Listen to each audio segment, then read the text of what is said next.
offense, but here is AJ Kuftic, and he's the principal technology at Expedient. He is going to be the moderator for this discussion. I know you're going to enjoy him. I know you're going to enjoy the panels as well. So I'm going to pass the baton, I believe, to you, AJ, right? Yes, that's right. So thank you so much. Thanks, everyone, for being here. Thanks, Audrey. And again, I am terribly sorry that I accidentally kicked you out of the session. I can use it against you forever. Yes, absolutely. So good morning, everybody. My name is AJ Kuftic. I'm Principal Technologist with Expedient. Today, we have a really great panel around cybersecurity, IoT, and the cloud. I want to introduce you to our panel. Up first, we have Daniel Cole. You want me to introduce myself? Absolutely. Mm-hmm. Yeah, go ahead. So, yeah, I'm Dan Cole. I'm a professor of mechanical engineering at the University of Pittsburgh. My area has been automatic controls, and lately that has become more Internet of Things with a lot of applications for cyber physical systems in the power industry and trying to find ways to detect when an attack has happened.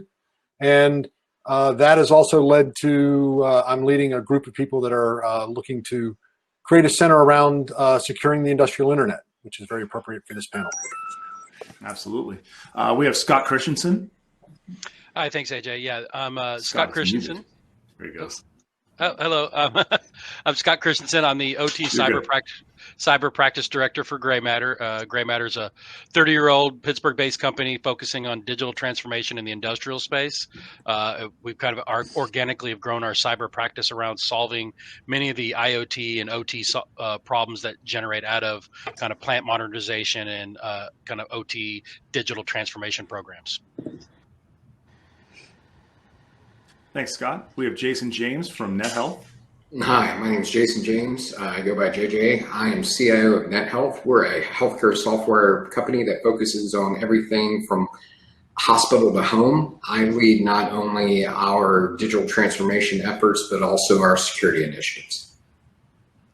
Thanks, Jason. We have Dinendra Ramachandran.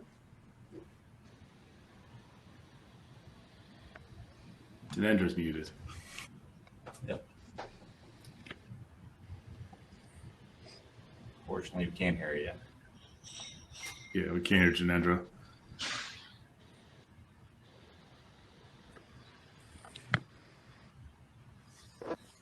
I'm going to jump over to Tom, and we'll keep going. Sure. Dinendra's got to switch headsets. Hi, I'm Tom Dugas. I'm the Assistant Vice President and Chief Information Security Officer at Duquense University here in Pittsburgh. I'm also an adjunct professor of cybersecurity here. I run the cybersecurity practice as well as our identity and access management program. I'm looking forward to our conversation about IoT, cloud, and information security. So we're going to have a great panel discussion today. Looking forward to talking to you all today. Absolutely. Dinendra, can we try one more time?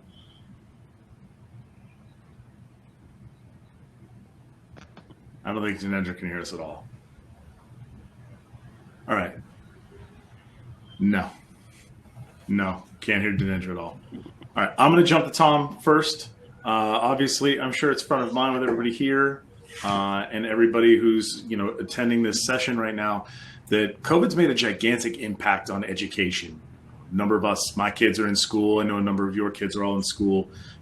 Tom, being part of a university, what has had that impact, with online schools? How has that made an impact on securing data? Yeah, so as you guys can imagine, and we've had a really interesting consideration as we've moved into a COVID world with higher education. Back in March, we literally moved completely online for an entire organization, 2,000 employees, 10,000 students in 2 weeks. And doing that, there were some benefits and drawbacks. The interesting thing about it is for the very first time, I think, in the history of Duquesne, we had the most secure network I think we've ever had because no one was on it.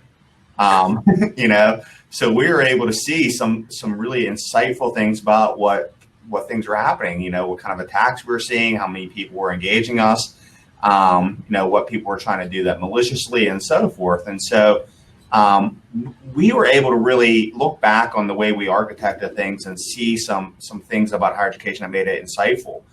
But then we present ourselves with new challenges. We had those 2,000 employees roughly who are now working remotely with access to the same resources they used to have when they were on campus.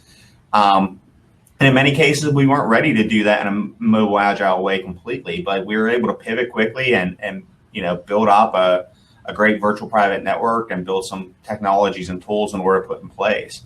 Our students adapted more easily, I think, than we did for the online experience because they were used to engaging with people through social media and Facebook Live and FaceTime and a whole bunch of different things, Snapchat. And so going to a mobile world was really not a big change for them. I don't think they're really excited about having a distance education program versus an in-person one. But from a perspective from us, we had to figure out how to now manage that data across all of these different segments centrally when people were so distributed. And so that continues to be a challenge. And I'm interested to hear what our other panelists think about that. But I could tell you that, we were able to at least pivot quickly at Duquesne because of the investments we made in IT over the last few years. But I know a lot of other schools had a bit more of a challenge to do so at the same time. And Jason, in a similar way, that kind of plays towards the healthcare aspect. Obviously, COVID being an infectious disease, how does that play into how healthcare data gets secured? Sure. So, we have to take a step back and realize that so many workforces moved to remote only. That means data changed. So data is no longer located behind most organizations' four walls. And so not only our organizations, but other organizations had to scramble, right? Tom talked about VPNs, other organizations, were out literally buying laptops at Walmart and Costco trying to prepare. We were like that. We pivoted, we didn't foresee global pandemic, nor did most CIOs in the world. What we did foresee was the need for a remote workforce. And so we had been planning that for a long time. And so on March 13th, Friday the 13th, was the last day in our offices. So our entire remote workforce pivoted to remote only. But that meant we still had to serve our healthcare clients, right? And so that meant data had to be secured no matter where it was. When you look at security, security is a human problem. And so we had to work with those humans to make sure, do we have the latest VPN loaded? Are all drives encrypted on anything they touch? Where's data flowing, right? All of a sudden, our network protocols look different because people were accessing in ways they hadn't before. And so in a way, IT during COVID became a new form of frontline worker, right? And so much like the other leaders in this organization, we had to pivot to make sure not only can people do their job, but that data is secured. When you look at the price of data on the dark web, right, is your social might go for 10 cents. Your driver's license might go for 25 cents. Your healthcare record could go as high as $250.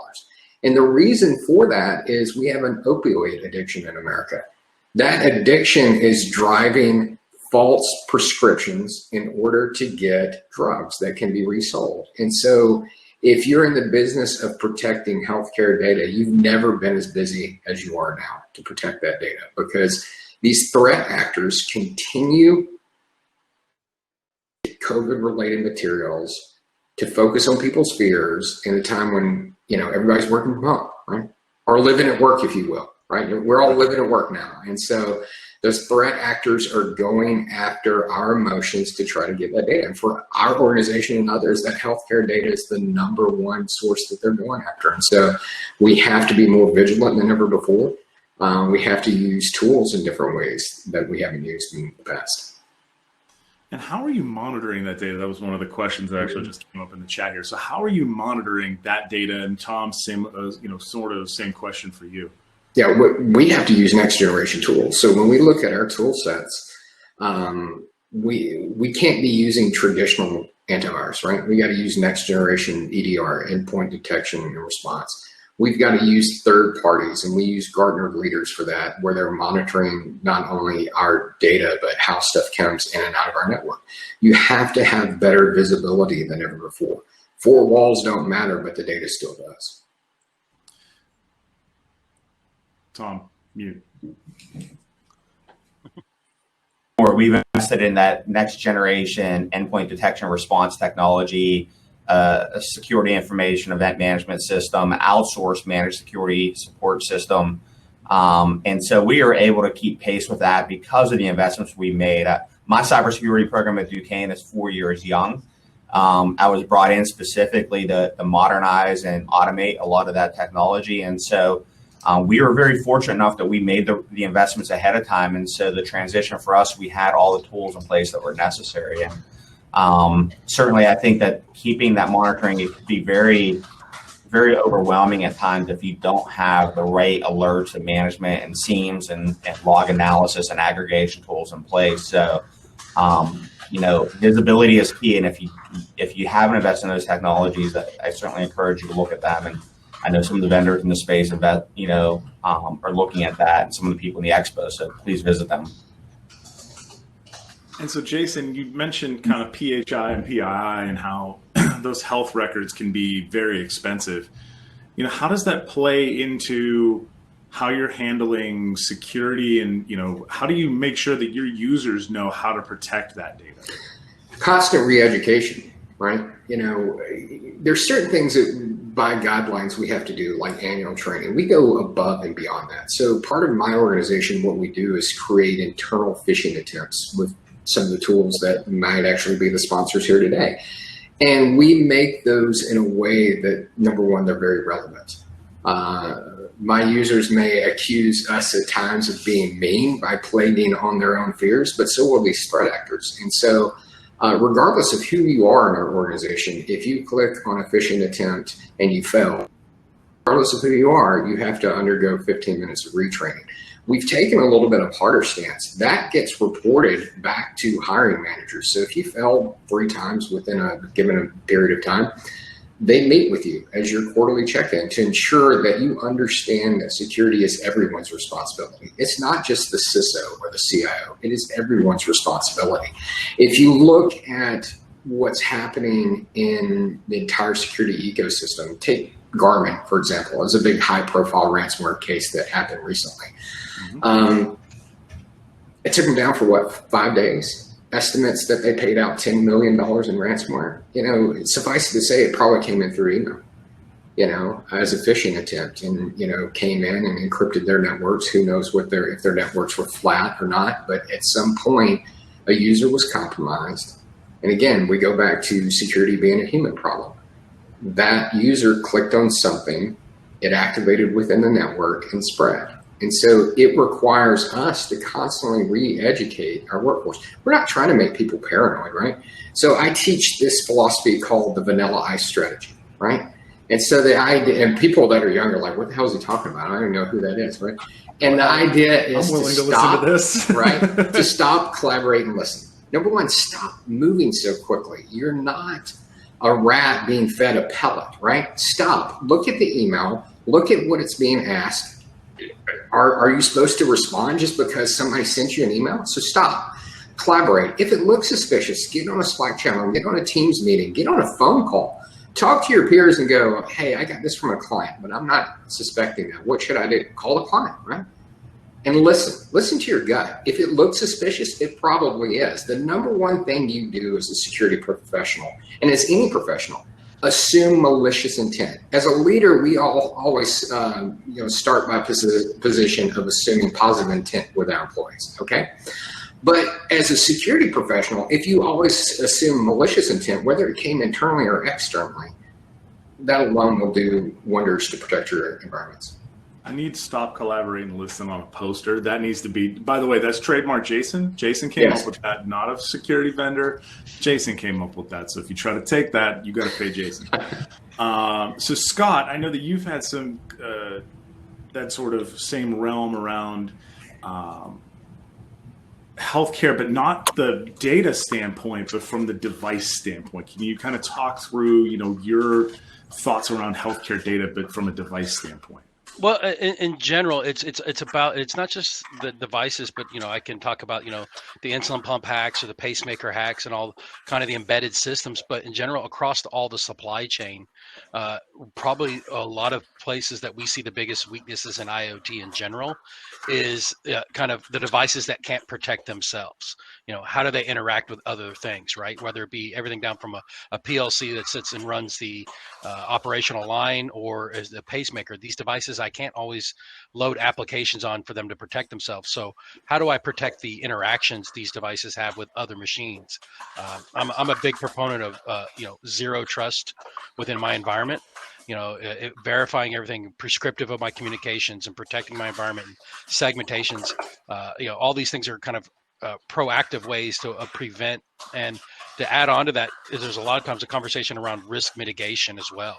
So, whether it be opening up an email, do I want to accept the risk? Or if it's a new program I'm putting onto my systems, or if I'm going to connect to the cloud or provide access to something, everything's about kind of the risk acceptance when you look at something and making sure that you've got a good measurement of what risk I'm looking at when it comes to cybersecurity is critical when I kind of move forward with whether it be a technology or a program. And Dinendra, do we have you? Can you yes, hear we me? can. All right. Oh, finally. So, Okay. Dinendra, can you quickly introduce yourself because you didn't get a chance to earlier? Yeah, sure. Sorry about the hiccup. So I'm Dinendra Ramachandran. I head up the robotics software organization from an R&D perspective. So Smith & Nephew is an organization that has got products in different domains like trauma, wound, sports medicine, and I'm in the orthopedic business, right? So we build robots that helps you kind of do knee surgeries in that sense too. So my focus, unlike some of my peers, is not really an IT focus, but a product focus in that sense too. And so how does this sort of security of data and security of communications kind of play into how your products interact with people, really? Yeah, so I think the big focus in medicine is looking at what is called as the continuum of care. So you want to look at the patient journey, not just when they come in your office visit or in your operating room, but what happened before, what happened during the OR, and what happened in the OR. To enable the whole continuum of care, you have to talk of connected medicine. Connected medicine means your products have to be connected. And now it introduces a set of cybersecurity risks that is never foreseen in that sense, right? So one of our challenges is taking products that has been out there, I think Scott may speak to this, which is for 20, 30 years, and making sure they can be connected and it's cyber secure in that sense, right? And ensuring that we can adapt based on the risk profile of the device and the risk profile of what that device is being used for in that sense. So if it's a Band-Aid or something like a Band-Aid, it's a very simple risk profile. If it is really a pacemaker, implanted in your heart, and somebody can take over and kind of do something malicious, it's a different risk profile in that sense too. So. And that one, I think, is the interesting one, is as we start to move forward and we start to make these sorts of things, the population is aging, obviously, everybody's aging. But as people start to age, further up, and they start to have more of these surgeries, I think there is that sort of aspect of how do we make sure that we're able to take this data and make changes to care faster. Hey, this person's heart stent isn't working the way that we expected it to. Let's get them in now and get things fixed before we wait too long and they have a much deeper or bigger problem than that. So I think it's very interesting to hear sort of that connected medicine sort of world. And so, Jason, how does this play into that hospital to home technology? Because I know that that's similar to your field as well. So I think what you're seeing is a consumerization of healthcare. So if you look at the technology we've been using in the enterprise for years, from an IoT perspective, we're starting to see it being applied not only in the home, but in healthcare. If you look at, like, I've got an Apple Watch on, several people probably do. The latest version has a medically approved ECG, right? There's been studies of it actually detecting heart murmurs and heart effects before a heart attack occurs. What you're going to see in the continuum of home care is that COVID has changed not only how we get groceries delivered, how we get food delivered, but how we get healthcare delivered. If you look at the race, and I take my own organization, and we accelerated the deployment of telehealth. A lot of organizations did. CMS actually reduced the restrictions and allowed organizations to do everything like FaceTime. What is shown is that, that might be good in the heart of pandemic, but what happens when we come out of pandemic? All of a sudden, why do I have to wait in traffic, in the tunnel to get to my doctor on the other side? When I can pull out my phone, schedule during my lunch break or maybe after hours and get a checkup, right? It won't replace every bit of a traditional visit, but in many cases, whether it be, a scrape or a bump or maybe even early signs of strep throat, that you can go ahead and get care without exposing yourself to greater risk and spend as much time going into a doctor. What you'll eventually find is IoT devices get more and more integrated into both apps and plug-in devices for smartphones, whether it be monitoring of blood sugar. There's devices right now where you can stick a module in your arm, and at any point through near-field communication with your phone, put it up to your arm and detect your blood sugar without having to prick your finger. The same will be true of other disease care. What we're seeing is this convergence of technology into home health. And what I mean by home health is, how do you get served healthcare within your home, whether it be monitoring your blood sugar, scheduling a behavioral health or a mental health visit, scheduling a doctor's appointment. Make no mistake, COVID-19 has been the greatest enabler of digital transformation, not only in the healthcare space, but in IT in general. Yeah, and I think as we start to talk about those Internet of Things devices and these devices happening in the home, Dan, how does this play into manufacturing? Because it's that same sort of world. Manufacturing facilities even are trying to remove the sheer number of people just from a safety aspect. So how do these devices play into, critical infrastructure? Yeah, so we're going to see is a lot of similar ideas play within factories and facilities, things like that, where we're able to collect data and use the data to diagnose problems that might happen in the factory.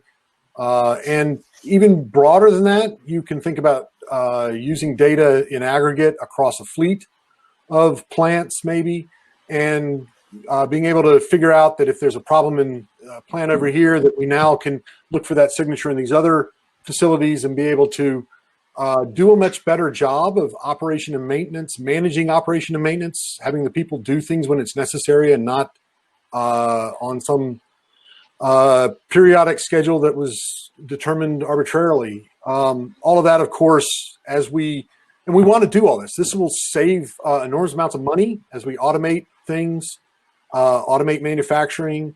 It will save us a lot of money, and we'll be able to do things more efficiently. The problem is that, as you add additional sensors and actuators that are connected to a network and ultimately to the cloud, that creates a larger surface for people to be able to take advantage of your stuff and do malicious things. And in that aspect, the big problem is that, it's one thing to protect movies and data. It's another thing entirely to make a point to protect physical assets, because physical assets often have a different dollar value to them. They're hard to replace. They're hard to replace quickly. If I lose the ability to generate electricity, I can't just create a plant overnight, and that creates a huge problem for property and life.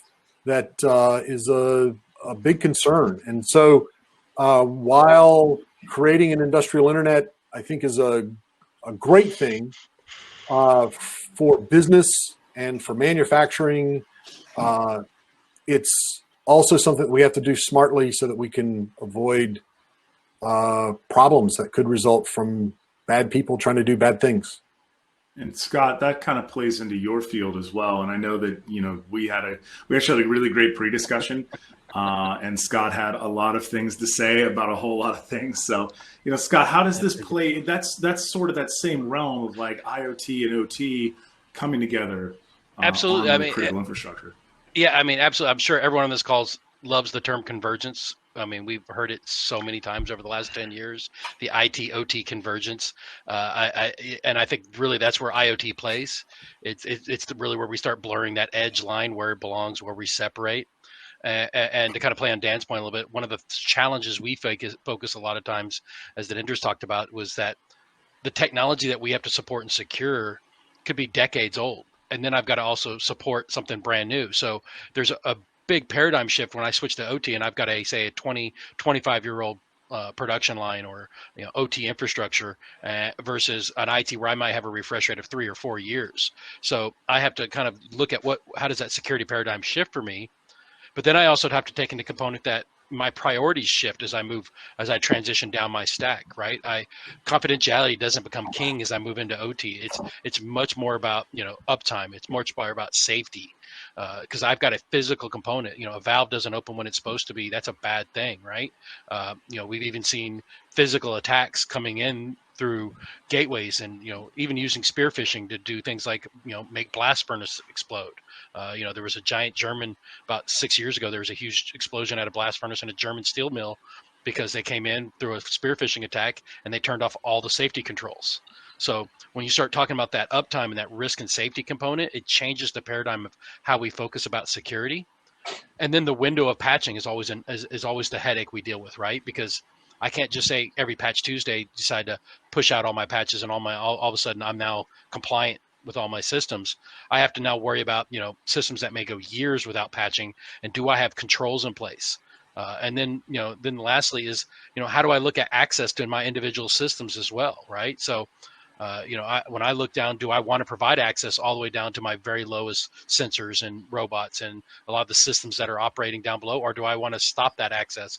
COVID really changed the way we approach that because just a year ago, to say someone was accessing directly to the plant floor, I'd get laughed at. And then in the last 6 months, it's probably one of the most common requests people are talking about is I need to give access lower and lower down into my technology stack than I've ever before. How do I do it? And how do I do it in a safe way?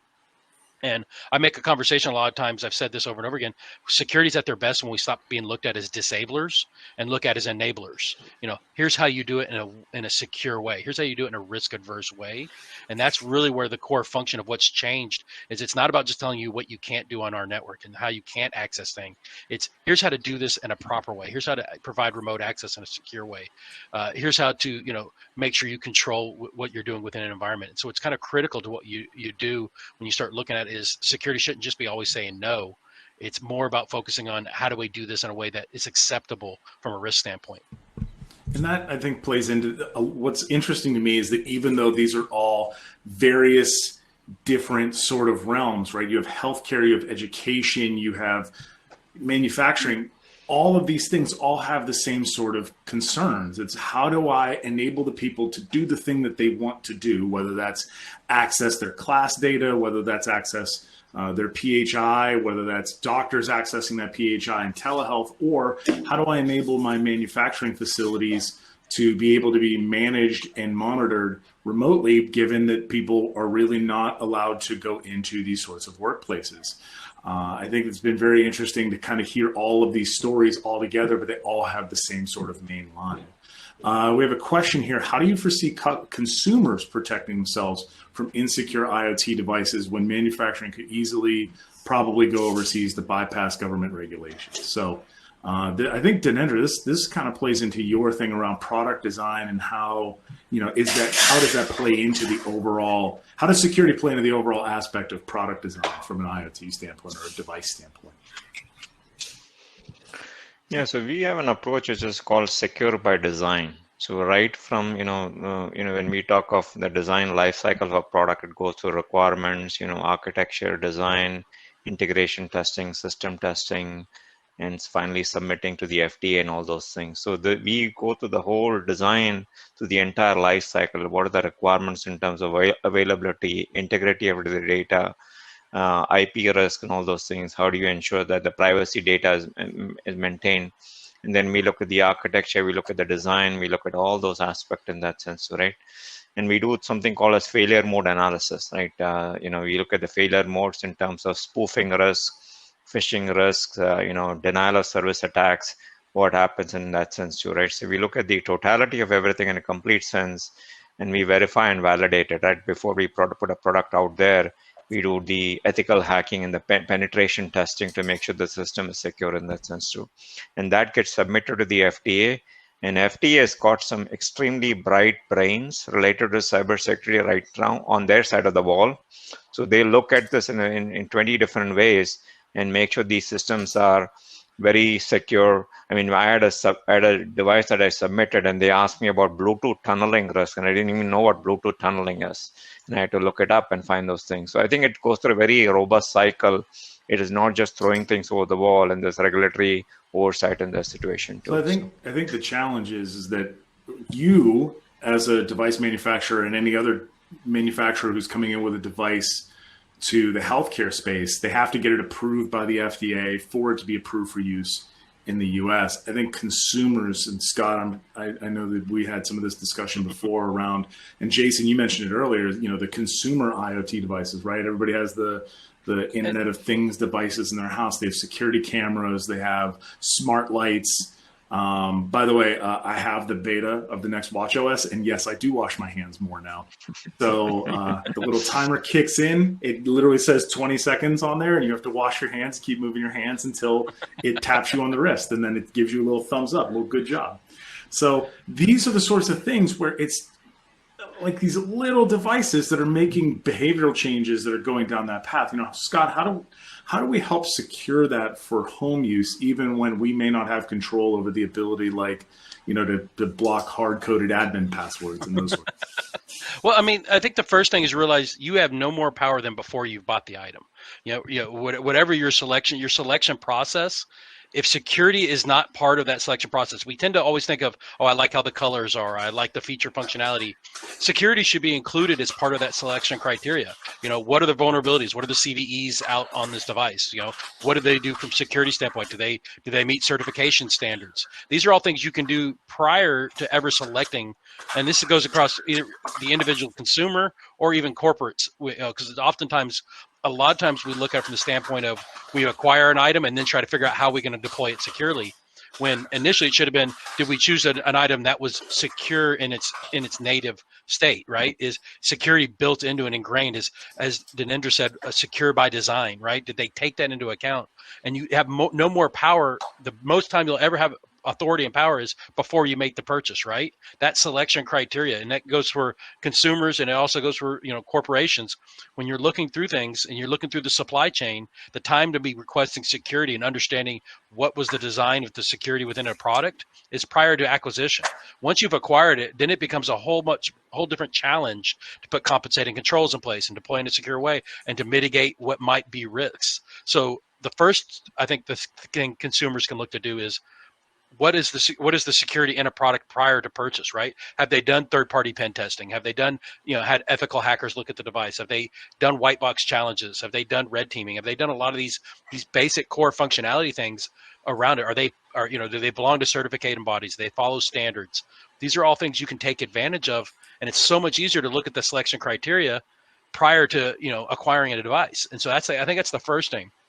And then we start looking at the vulnerabilities out there. If you see a device that, for example, has got, 1,000 CVEs and known, disclosed vulnerabilities, they probably don't take security too seriously. Maybe you should take that into consideration versus a device that maybe been on the market 5 years and has 2, and they've already had a remediation program in place. That says a lot about how security is. So evaluating that as part of the selection criteria, I think, is the most powerful way you can kind of put security into what any purchase you make. To even get a little bit more basic for a consumer, purchase, don't buy the cheapest thing off of eBay or Amazon, right? If you buy a third-party device that controls your lights through Alexa, and it's a brand you've never heard of from a third world country, you have to share some of the responsibility in the selection process. If you pick up an IoT device at a flea market, right, and it's a brand you've never heard of, but it looks kind of cool, and it'll blink the lights on and off anytime you play your latest rave music, maybe you're part of the problem, right? And so the idea is, you have to realize what you're plugging into your home network. Yep. I 100% agree with that. I mean, and it comes back again to that risk criteria, right? Maybe buying the cheapest thing is acceptable to you, but no, you're going in accepting that risk. I'm buying the cheapest knockoff brand in the market. It's probably, not the most secure device. So I should treat it as not the most secure device. It's that risk mitigation. You just go in knowing that, it's so much harder after the fact to kind of say, oh, well, I wish this was more secure. It's so much easier in the selection process and, kind of going with eyes open mentality. It's the old, caveat emptor, right? Buyer beware. It should apply to security across the board too. And Scott, I have to say that really applies to a lot of things, particularly when you think about buying cloud software too, not just devices. Oh yeah. I mean, absolutely. We have minimum standards we try to meet when we procure and partner with a cloud technology. And, if a vendor doesn't meet that and isn't capable of meeting those minimum requirements, we pass them over. But it's difficult telling a department that they've invested the time and money to find a product and say, this is what we need for our business. And we have to say, well, I'm sorry, that product doesn't meet our technology and security stack. We can't integrate it the way that you need it to, or it's too costly to do that. And so telling them, I'm sorry that doesn't really meet our qualifications for a vendor to partner with, Duquesne University is hard. And so, and people are coming out fast and furious. This COVID pandemic has really, as we said, changed the dynamics of the way people have engaged digital transformation. And there have been people who are going out and buying software as a service in tremendous different ways that they have in the past. And the hard part about it is that we've spent so much time and effort securing that data in our ERP systems. And now we're being asked to give that data up to third parties who are basically cloud vendors who are asking for us to hand that data over. And we need to be cognizant of the fact that, we need to secure that data in those third-party cloud applications exactly the same as we would our ERP systems that we've hosted on premise, or even if they're in the cloud. We need to invest the same security measures, same security control, the same time and effort in the data, no matter where it sits. Absolutely, and don't treat it as an option. That's too often we think of security as optional to the vendor selection. Oh, we'll find ways to make it work, or we can address this after the fact, or they pass the buck down to a third, like, oh, that's someone else's problem. If it's not critical to the kind of the selection process and kind of in general, then you're just you're punting the problem down the line, and you're not solving it, and you're creating yourself so much more drama later than you are initially, and it's so much easier to select it. And I 100% agree with you, Tom. And there's a couple questions in the chat that I want to kind of address while we're at this. Is SOC 2 reports are a good qualification, but how many people have given me an AWS SOC 2 report or an Azure SOC 2 report and says, look, I'm good? Well, no, that means they're good. That doesn't mean you're good with putting your data in that data center or in that cloud vendor. What have you done to secure your operational efficiencies and practices of putting your data in the cloud? And do you have a controls SOC 2 to associate with that date center SOC 2? And oftentimes the answer is, well, no. Well, then, I know one of our vendors here is Schneider Down, so I'll put them in a good position. Well, I'd say call Dan at Schneider Downs and get one, because you're going to need one in order for you to get data and do partnership with Duquesne. Because unfortunately, giving me an Amazon SOC 2 is not enough for me to validate that you've done everything you could do to add security to your product you're hosting in a cloud vendor.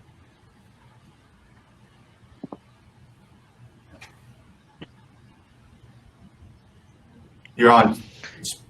You're on. You're on mute. See, now we're all here. We've all done it. We've all done it now. Except for Dan. I haven't done it. I just want to say that. Yeah, Dan and Jason are safe still. I kept unmuted the whole time, but my mouth's shut. So there's the mute right there. I don't have that capability. So this is from a provider standpoint. This is what we have to talk about with customers. We have SOC 2 compliance, but we attest to our portion of it. It is still up to you when you bring your applications to us, or you bring your virtual machines, you bring your containers, you bring your networks, your tools. When you put them on our platform, we're only attesting to here.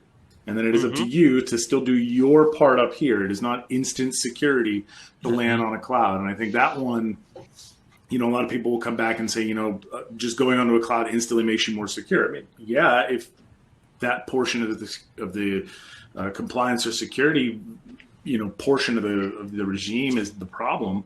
But for the most part, it's not. Most customers already have physical security taken care of. They already have their space taken care of. They already have locks on their cages, those sorts of things. So that part's not the hard part. It's the additional security measures on top that becomes difficult. Yeah. So I would make a comment about this idea that, anybody that thinks that you've established some level of security and that protects you. The problem is you're much better off assuming the bad guy's going to get in. And so even if they get into the cloud, you still need to find ways to secure your data. Correct. And there are ways to, when you send stuff to the cloud, to encrypt it. And because that's where you're aggregating lots of information about your systems.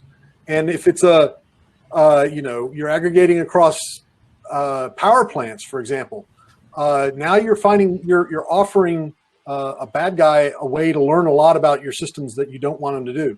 It can go the same thing for, it can go for manufacturing, and it could also go for, how you distribute electricity, medicine. When you start aggregating lots of data around that, there's now ways that I can learn what's going on, and that's not something that we want to do.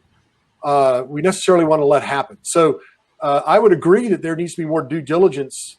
There needs to be due diligence by the cloud provider, and there needs to be due diligence by the person that's putting their data there, and not assume that the bad guy's not going to get in. Yeah, and to Dan's point, I mean, it is ultimately, if you're providing a service or providing that data, it's ultimately your responsibility, right? AWS, Azure, any of these providers, right? They start now with a basic set of security now. But how many stories do we hear about an instance that's 4 or 5 years old that had an open unlocked container, right? At the end of the day, yeah, that may hit headlines, but AWS and Azure can survive some bad PR. Can your organization? And I think it comes back to the zero trust mentality. It's not just about, kind of networking. I think everything should be about zero trust. Everything should be verified. Everything should be, prescriptive. And it's amazing how often the tools are in place, even for Azure and AWS, where people don't even deploy the tools. It's amazing how often I come in and I'm doing an audit and I find, firewalls turned off or all ports open or no policy enforcement. I mean, all AWS says they have the ability to do these things. They don't actually say you're doing these things. Right. I go to edit firewall rules and I see all the ports open. Why do you even have a firewall other than to check the box, say I have a firewall? Right. It's that same concept. It's about trusting and making sure you verified what you've done, and or am I doing it in a way that's responsible? I'm not just checking a box and becoming, compliant. I'm actually becoming more secure. Yeah, there's a big Venn diagram that a lot of people have in their head that if they're compliant, they're secure. And that's not the case. Just being compliant doesn't make you secure. I want to finish here with this question. As we've collectively adopted a shared responsibility model in cloud security, we must do the same for IoT and industrial IoT. This will take partnership from government, academia, manufacturers, standards bodies in the cybersecurity industry. Can you share your thoughts on IoT shared responsibility and how we're seeing this in the Pittsburgh region? I'm going to start with Dan. Wow. Thanks for starting with me.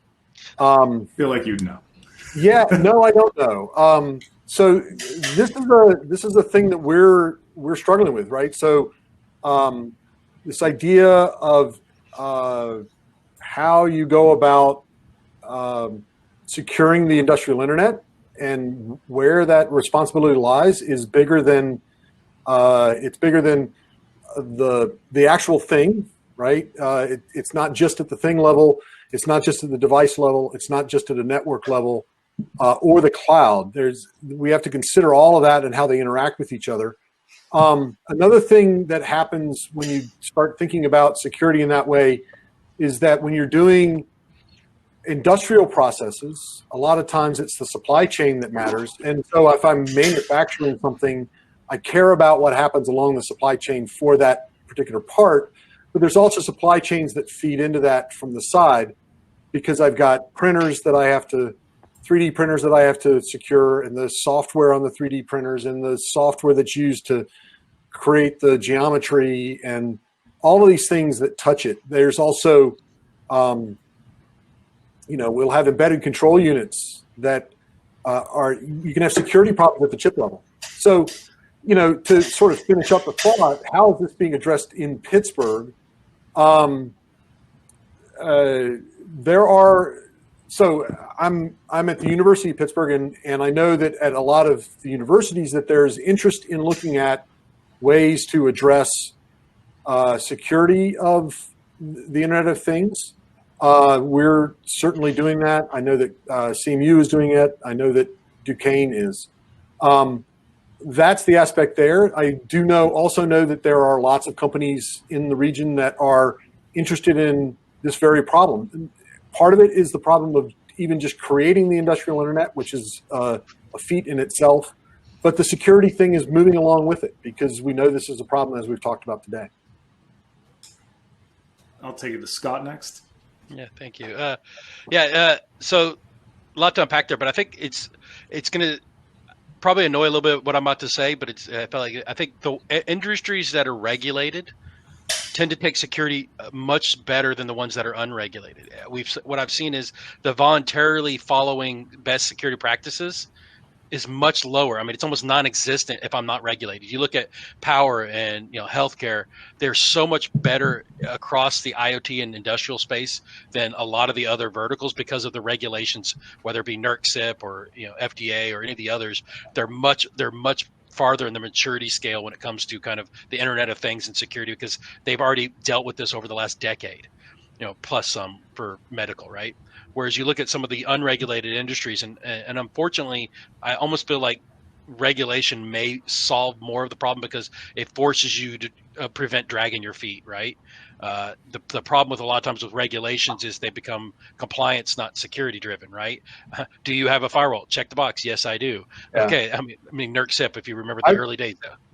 I would make the comment that I've seen regulation hinders things because people don't want to change because we've already solved that problem. And so they're happy with an air gap. And after that they say I've met the criteria. I've got an air gap. I can bury my head in the sand. And I think that those types of things create problems rather than making stuff happen quicker. But your other comments are right on. Yeah, I just think the aggregate of the industry, right? They tend to mature better.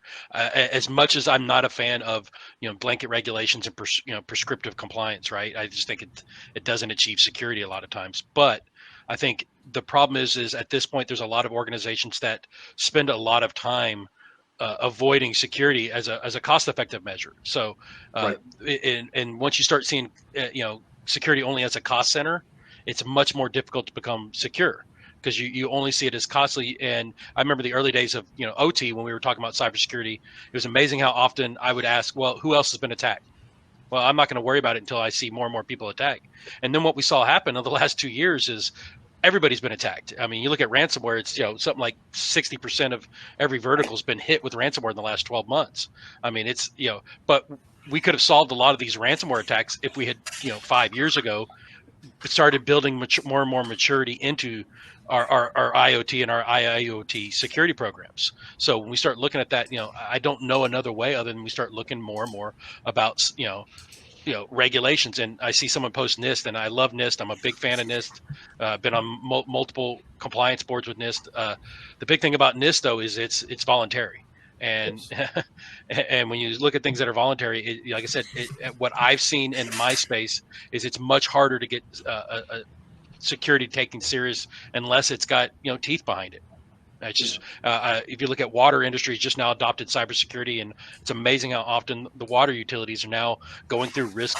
The very first risk assessments they've ever done and are in the last 6 months. Now this is our water. This is probably as critical an infrastructure as I can think of, and they're just now starting to look at some basic security paradigms. Some are better than others, obviously, but it's only because regulation is forcing them to.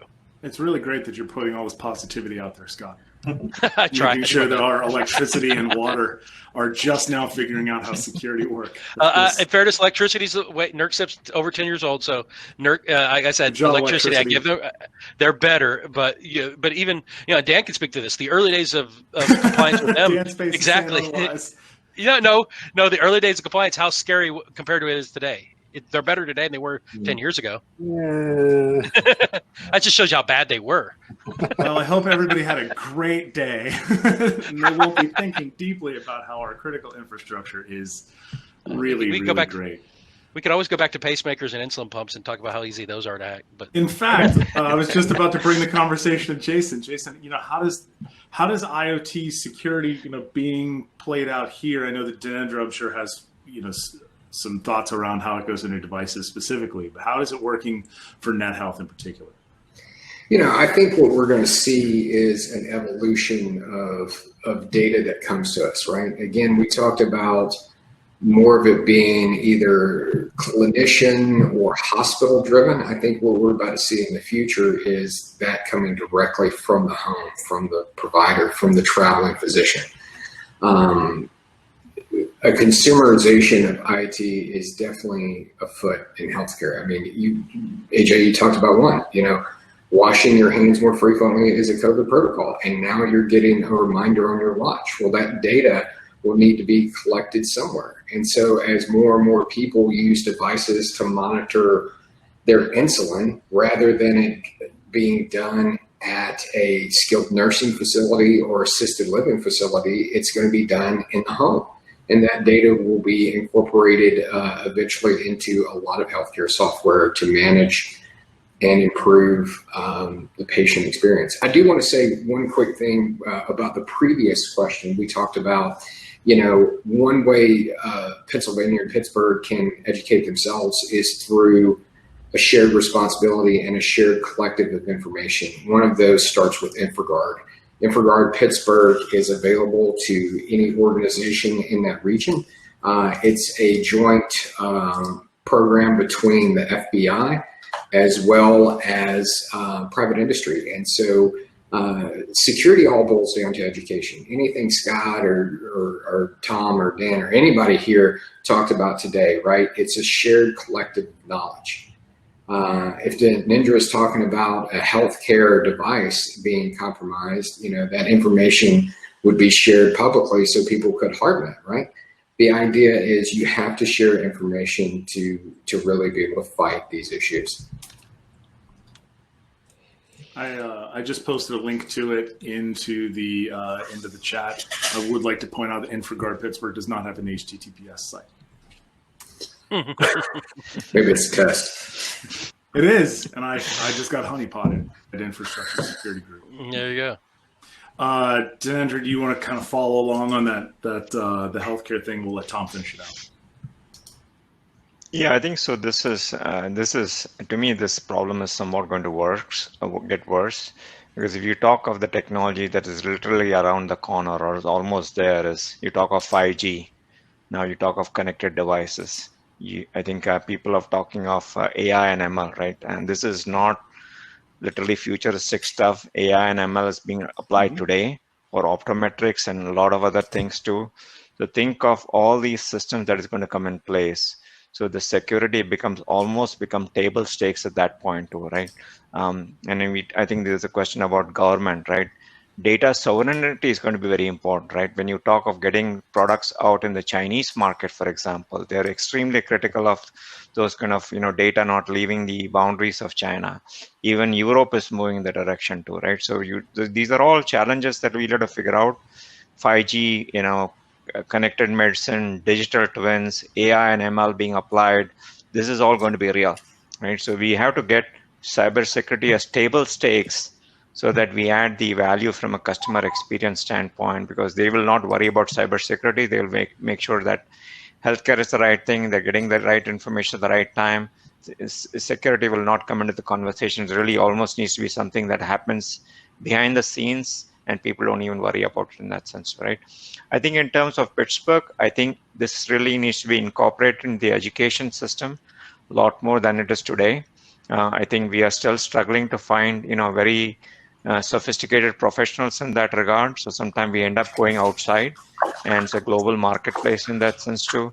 And I think a little bit more industry presence in the Pittsburgh area would be also beneficial, right? We are partnering with some companies like PwC to do like some cybersecurity assessments, will be good to get some footprint in the Pittsburgh area in that sense too. So, Tom, And AJ, I know we're out of time, so I know Monica's waiting for us to move over to our next session. So we do need to continue to foster community here in Pittsburgh. I do work with the Pittsburgh CISO group, as well as the InfraGard and a number of others. I can't encourage enough people to participate in these activities throughout the community, including what we do with Pittsburgh Technology Council and their partnerships with the local organizations here. So as a university, I am always looking for new ways to bring talent through the organization and keep people funneled into our community here locally and regionally. So, obviously there's no shortage of needs, as you all hear. What I would say we need more of is the investment in security. And so I don't think that we invest enough in the cybersecurity as an overall organizational industry across every vertical. And I think we need to continue to invest more in that, because these problems are not going to go away. They're going to get worse. And so I think that might close us right where we're at.